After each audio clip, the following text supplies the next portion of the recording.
রাজনৈতিক দলগুলোর উপরে মানুষের অবিশ্বাস এবং আস্থার ঘাটতি রয়েছে। এই জুলাই জাতীয় সনদ কিভাবে বাস্তবায়ন করা যায়, মানুষ যেটি চায় যে এটির একটি আইনি ভিত্তি দেওয়া, সেটিও কিভাবে নিশ্চিত করা যায় সেটি আমাদেরকে ভেবে দেখতে হবে।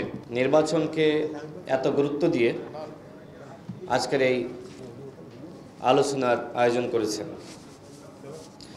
আমরা সংস্কার নিয়ে, বিচার নিয়ে দীর্ঘ সময় আলোচনা করেছি। আজকেও জাতীয় ঐক্যমত্য কমিশনের পক্ষ থেকে সকল দলকে ডাকা হয়েছে। এতদিন যে আলোচনা হয়েছে, সেই আলোচনা আসলে কিভাবে বাস্তবায়িত হবে, এই মুহূর্তটা আসলে আমাদের জন্য খুব কঠিন। কারণ সব দলগুলো মতামত দিয়েছে, কিন্তু সেটি আসলে কোন প্রক্রিয়ায় বাস্তবায়িত হবে। অনেকে দাবি করছে এটি অধ্যাদেশের মাধ্যমে বা নির্বাহী আদেশে অথবা গণভোটের মাধ্যমে। নানান প্রস্তাবনা রয়েছে, যে কারণে রাজনৈতিক দলগুলোর মধ্যে যে ধরনের ঐক্যমত থাকা দরকার ছিল, এই মুহূর্তে আসলে আমাদের একতার যে প্রশ্ন, সেটাই এক ধরনের প্রশ্নবিদ্ধ। আমরা যেভাবে সবাই মিলে আওয়ামী রেজিমের পতন ঘটিয়েছি, শেখ হাসিনাকে বিদায় করেছি, ঠিক একইভাবে একটি নতুন রাষ্ট্র এবং জনগণের যে প্রত্যাশা, সেটির বাস্তবায়ন ঘটানো, সেটি মনে হচ্ছে খুব কঠিন হয়ে যাচ্ছে। এবং সেই কঠিন পরিস্থিতি আমরা কিভাবে পাড়ি দিব, সেটা নিয়ে আমাদের সবাইকে ভাবতে হবে। এই মুহূর্তে আমাদের সবথেকে বড় একটি সংকট, যে আমাদের দেশে যারা বুদ্ধিজীবী ছিলেন, যারা নাগরিক সমাজের প্রতিনিধি ছিলেন, তাদের অনেকে সরকারে অন্তর্ভুক্ত, হয় ঐক্যমত্য কমিশনে অথবা উপদেষ্টা হিসেবে। যে কারণে নাগরিক সমাজের কাছ থেকে মতামত নেওয়া, পরামর্শ গ্রহণ করা, সেটি সরকারের জন্য কঠিন হচ্ছে। আর বাদবাকি যে সকল বুদ্ধিজীবী বা সুশীল সমাজের প্রতিনিধি, তারা আবার ফেসিবাদের এক প্রকার দাস ছিলেন।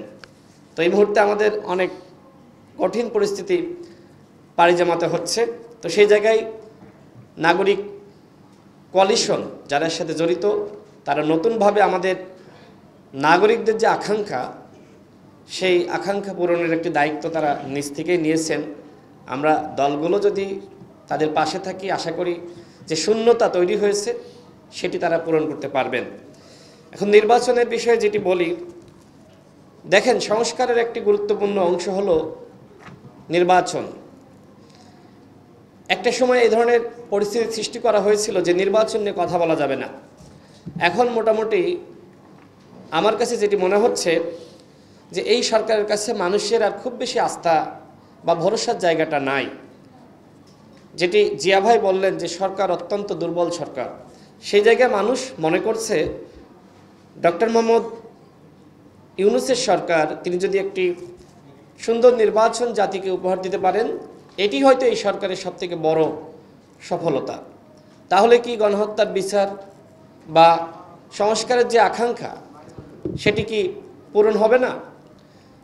দেখেন, সংস্কার কিছু এই সরকারের মেয়াদে করা সম্ভব, আবার এই সরকারের মেয়াদে কিছু সংস্কার বাস্তবায়ন করা সম্ভবপর নয়। এবং এই বাস্তবতা আমাদের মানতে হবে। হয়তো আমাদের ভিন্ন বক্তব্য থাকবে, প্রত্যেকটা দলের এজেন্ডা আলাদা, কর্মসূচি আলাদা, কিন্তু আপনি চাইলেও কি এই মুহূর্তে আরেকটি তত্ত্বাবধায়ক সরকার গঠন করতে পারবেন? মানে আমরা তো সংস্কারের বাস্তবায়নের কথা বলছি, যে বিষয়ে আমরা একমতে এসেছি, এটি কি আদৌ সম্ভব? মনে করেন এই সরকারকে বাদ দিয়ে আমরা আরেকটি সরকার, নির্বাচনকালীন নিরপেক্ষ সরকার বা তত্ত্বাবধায়ক সরকার গঠনের উদ্যোগ নিলাম, দলগুলো কি একমতে আসতে পারবে? সেই বাস্তবতা আছে এই মুহূর্তে? নাই। সুতরাং কিছু কিছু সংস্কার আমরা চাইলেও এখন বাস্তবায়ন করতে পারবো না, সেটা আমাদের মেনে নিতে হবে। তবে যেইটা আসলে সম্ভব, সেই সংস্কারগুলো অবশ্যই বাস্তবায়ন করতে হবে। সংবিধানের যে বিষয়টা বলি, সংবিধান যদি এই সরকার শপথ নেওয়ার আগে স্থগিত বা বাতিল করত, সেক্ষেত্রে সংবিধান নিয়ে যে প্রশ্ন এখন সামনে আসছে যে গণভোট বা নতুন সংবিধান, এই সংকট আসলে সৃষ্টি হতো না। এখন আপনি 1 বছর আগে যেটি পারেননি 1 বছর পরে সেই নতুন সংবিধান বা গণভোটের মাধ্যমে সংবিধান, এটা খুব কঠিন। তারপরেও যদি সম্ভব হয় আমার আপত্তি নাই, কিন্তু 1 বছর আগে যেটা আসলে আমাদের মাথায় ছিল না, 1 বছর পরে এসে আমরা মোটামুটি সবাই অনেকে বলছি যে গণভোটের মাধ্যমে নতুন সংবিধান এবং সেকেন্ড রিপাবলিক, এটা এই মুহূর্তে খুব কঠিন হয়ে যাচ্ছে। শুরুতে সম্ভবপর ছিল, কিন্তু দীর্ঘ সময় শেষ হয়ে যাওয়ার কারণে এটি এই মুহূর্তে কতটুকু বাস্তবসম্মত সেটি আমাদের সবাইকে ভেবে দেখা দরকার।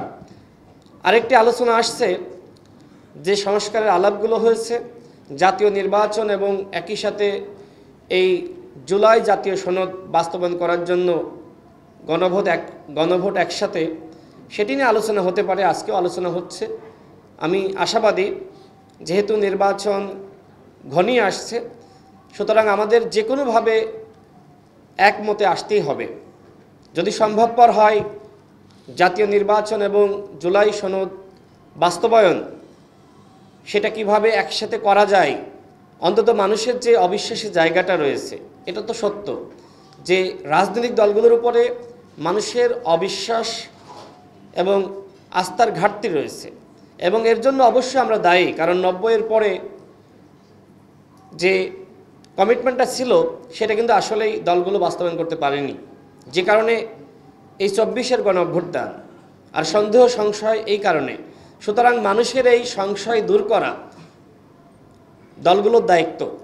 আর এই জন্য আমি মনে করি যে অবশ্যই এই জুলাই জাতীয় সনদ কিভাবে বাস্তবায়ন করা যায়, মানুষ যেটি চায় যে এটির একটি আইনি ভিত্তি দেওয়া, সেটিও কিভাবে নিশ্চিত করা যায় সেটি আমাদেরকে ভেবে দেখতে হবে।